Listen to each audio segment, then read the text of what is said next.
This isn't a typical speed and style video. I didn't plan it. I didn't script it weeks ago. I was at Caffeine and Octane this weekend, out in Kennesaw, Georgia, just walking the rows when I spotted it. A Plymouth GTX, not the rarest one ever made, maybe. But seeing it in person, it hit different. The lines, the stance, the presence. It wasn't loud, but it didn't need to be. That moment brought back everything I love about this era of cars. So this video, it's inspired by that sighting. And it's all about the wildest version of the GTX that ever rolled off the line. A version most people have never seen in real life. And it all started with that one moment, right there in a parking lot. Now let me show you why the 1971 HEMI GTX is one of the most underrated monsters of American muscle.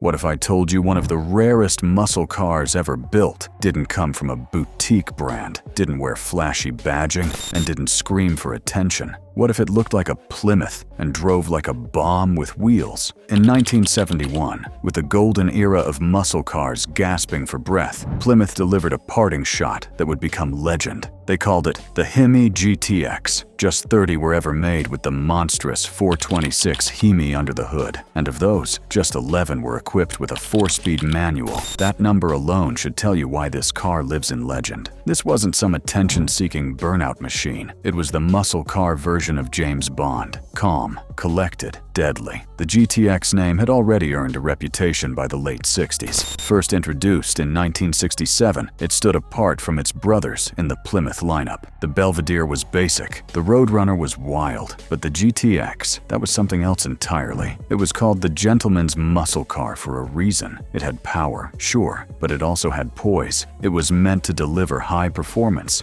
without sacrificing the ride, the comfort, or the image. You didn't look like a punk in a GTX. You looked like you knew exactly what you were driving. But in 1971, the writing was on the wall. High insurance premiums were crushing sales. Emissions restrictions were tightening. Gas prices were rising. The days of massive displacement and street-legal fury were coming to a close. Plymouth knew it, and they responded with a parting gift. They built a car that wasn't just powerful. It was rare, purposeful, and unforgettable. Out of the nearly 3,000 GTX made in that final model year, only 30 received the HEMI engine. That's right, 30. And within that group, only 11 cars came off the line with a 4-speed transmission. That kind of scarcity puts the HEMI GTX in a class of its own. This wasn't just the end of the line for the nameplate. It was the curtain call for an entire era. Let's talk about what made the HEMI engine so feared. This was a power plant that had already carved its name into the record books. Born from racing, the 426 cubic inch HEMI was a street-legal monster. It was underrated on purpose, officially listed at 425 horsepower, but anyone who drove one knew the truth. The real numbers were higher, and the feeling was unfiltered violence wrapped in steel. The engine didn't just make power, it made it in a way that felt deliberate. Twin 4-barrel carburetors fed a deep-breathing intake. The forged crankshaft, solid lifters, and signature hemispherical combustion chambers delivered smooth but explosive acceleration. When you stepped on the gas, it didn't ask questions, it just launched. And if you didn't opt for the HEMI, the standard engine was no joke either. The 440 Super Commando was rated at 375 horsepower and 480 pound-feet of torque. It was more than enough to embarrass most competitors on the street. But let's be honest, if you knew what you were doing in 1971, you went for the HEMI. Performance numbers speak for themselves. This car could hit 60 in about 5 seconds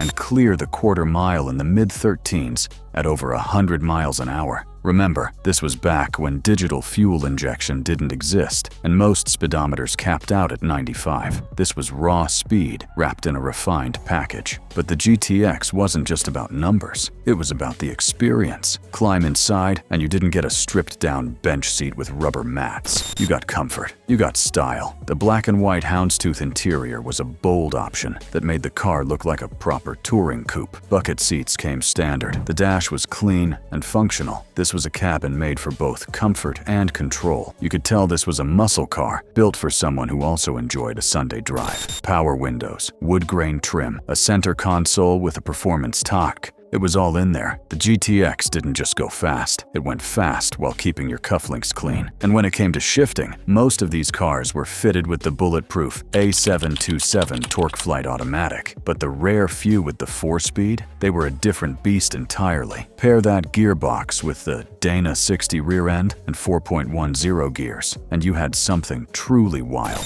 That setup was never about fuel efficiency. It was about putting all that horsepower down with no mercy. Even under the hood, the 1971 HEMI GTX had quirks that only purists care about, but real collectors obsess over. The carburetors used in that year were actually reworked versions from 1970. They were converted from automatic to manual choke, a unique change specific to this final run. Every detail mattered, and still does today. In fact, the carburetor part, numbers themselves, became a litmus test for authenticity. The 474 2S secondary, the 474 5S primary for manual, and the 474 6S for automatics. Miss those on a restoration, and a 6-figure car suddenly becomes a 5-figure project. The car's overall design was also unique to the 1971 model year. That was the only year the GTX featured the fuselage body style, with a pronounced Coke bottle curve and deeply sculpted lines. It gave the car a more aggressive and futuristic look, but it also made it heavier and more complex to build, which might explain why 1971 was the end. And here's a detail most people miss. The factory gear options available for the non-HEMI cars included 2.94 and 3.23, but the HEMI cars often got the 4.10 gears, which absolutely shredded the quarter mile but made highway cruising feel like a moonshot in a rocket. That trade-off, totally worth it. So what's a real 1971 HEMI GTX worth today? If you're lucky enough to find one, especially one of the 4-speed cars, you better bring a checkbook with 6 figures. And even that might not be enough. These cars almost never hit the open market. Most are locked away in collections, rarely seen, even more rarely driven. Some have crossed auction blocks for more than $300,000. And that's assuming the car is verified, numbers matching, and historically accurate. One incorrect part, one swapped panel, and the value drops faster than it accelerates. That's why restorers hunt these details like archaeologists.